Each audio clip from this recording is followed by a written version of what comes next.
শিকদার বাড়িতে দেবী দুর্গা আসেন কাঁধে চেপে। এই প্রথা মেনে চলা হচ্ছে যুগ যুগ ধরে।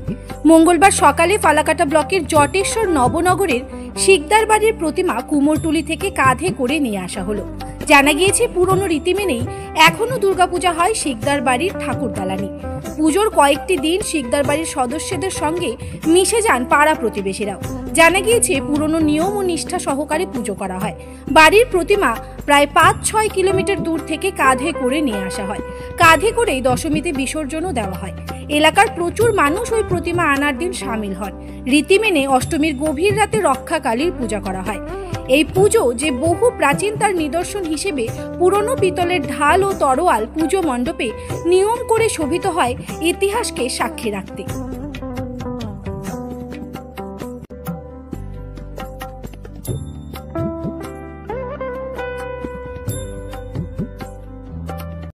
আমরা কিন্তু আজকে তো ধরো ষষ্ঠী লাগে গেল, তবু সকালবেলায় গেলাম।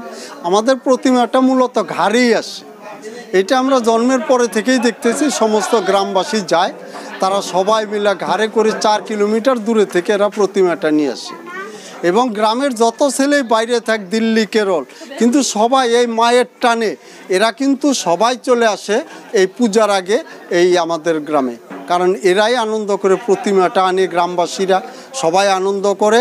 এবং ভাসানের দিনও সবাই এইভাবে ঘাড়ে করেই কিন্তু প্রতিমাটা আমাদের বিসর্জন দেওয়া হয়। হ্যাঁ, যুগ যুগ থেকে। এইবার আমাদের 94 বৎসরে পড়ল। আপনার নাম? আমার নাম রঞ্জিত শিকদার।